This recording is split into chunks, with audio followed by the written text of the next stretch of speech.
Bismillahirrahmanirrahim. Assalamualaikum warahmatullahi wabarakatuh. First of all, we offer thanks to the presence of Allah Subhanahu wa Ta'ala who has given us blessings and health, and the honorable person, our lecturer, Mr. Dr. Kaharudin SIPM Hume, as a lecturer on phonetics and phonology course, as a lecturer on morphology and syntax course, and all of you guys. Let me introduce myself. I am Salsa Sabila. I'm a second year of English Education Department, Faculty of Tarbiyah and Teacher Training at Alauddin State Islamic University of Makassar. And today I will discuss about word formation. Yes, inflection for adjective do occur in comparison. Adjective in English and many other languages have inflectional forms to indicate degrees of comparison, namely the positive or basic form, comparative or to compare two things, and superlative to compare three or more things, or to indicate the highest degree of quality. This inflection change the ending of adjective or add words to indicate varying degrees. For example, in positive, fast. In comparative, faster, or two items. Compare, she is faster than him. Superlative, fastest. Highest degree, she is the fastest runner. No, inflection does not occur in all types of comparison. There are generally two main ways of forming comparison in English, inflectional and periprastic. Inflectional forms use suffix or er or est on the adjective itself, while periprastic forms use more and most before the adjective.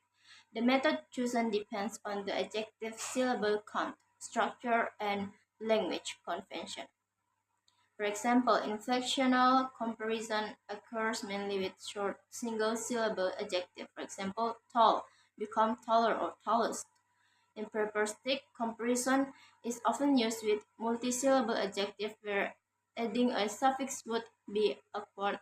For example, beautiful, more beautiful, and most beautiful. Another example, inflectional, small becomes smaller, smallest.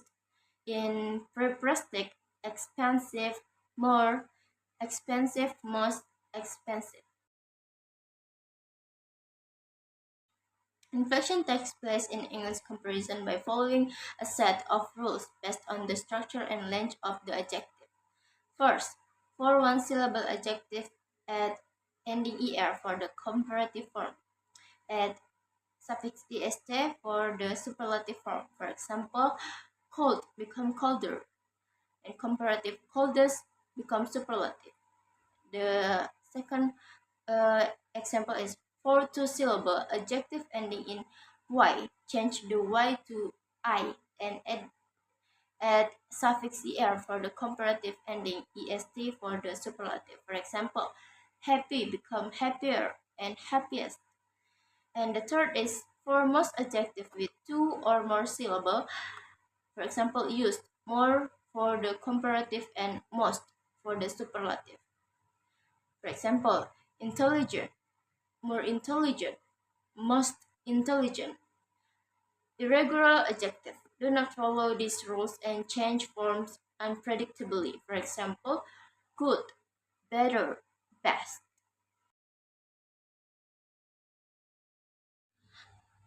Analysis of inflection on nouns. Teachers and educators, plural form of the nouns teacher and educator. Educator, indicating more than one individual in the profession. Ideas, opportunities, steps, plans, resources, and events is plural forms indicating multiple instances of ideas, opportunities, steps, plans, resources, and events. Words, possessive form of the noun word, showing that this community is a part of or associated with the word. Analysis of inflection on adjective.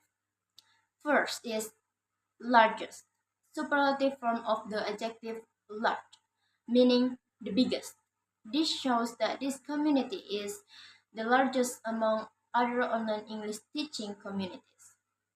The second is late, superlative form of the adjective late, meaning the newest or most recent. This indicates that the research and innovation mentioned are the latest or most up to date. Inflection of verbs involves changing the form of a verb to indicate tense, aspect, and voice. These inflections add suffix or modify the base form of the verb, allowing it to fit various grammatical contexts.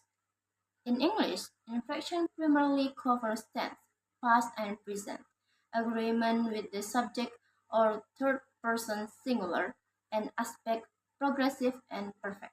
For examples, tense, talk, present, talk, person and number agreement. He talks, third person singular present. Aspect, he is talking, progressive aspect, or he has talked, perfect aspect.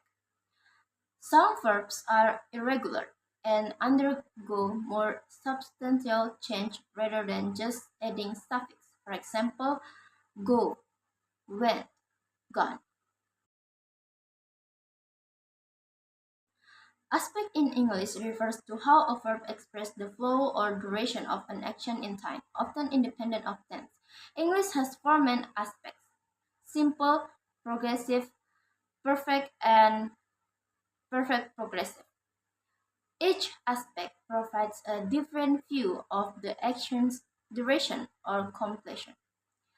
Types of aspect. First, simple aspect indicates a general fact or routine action. For example, she eats breakfast every day. Progressive or continuous aspect indicates an ongoing action. For example, she is eating breakfast now. Perfect aspect indicates a completed action relevant to a specific time. For example, she has eaten breakfast already.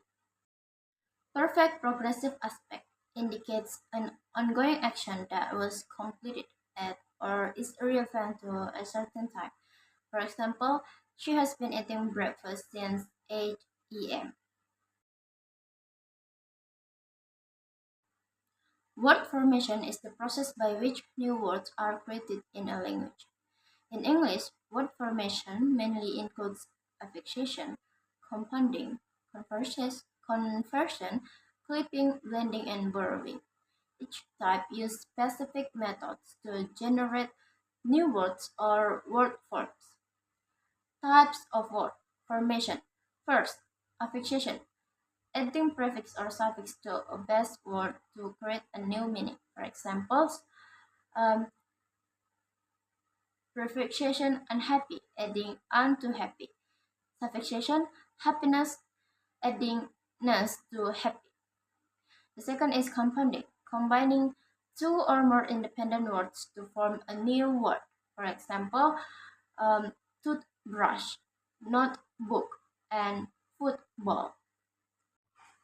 I think that's all from me. I hope you guys can enjoy this video until the end. Wassalamualaikum warahmatullahi wabarakatuh.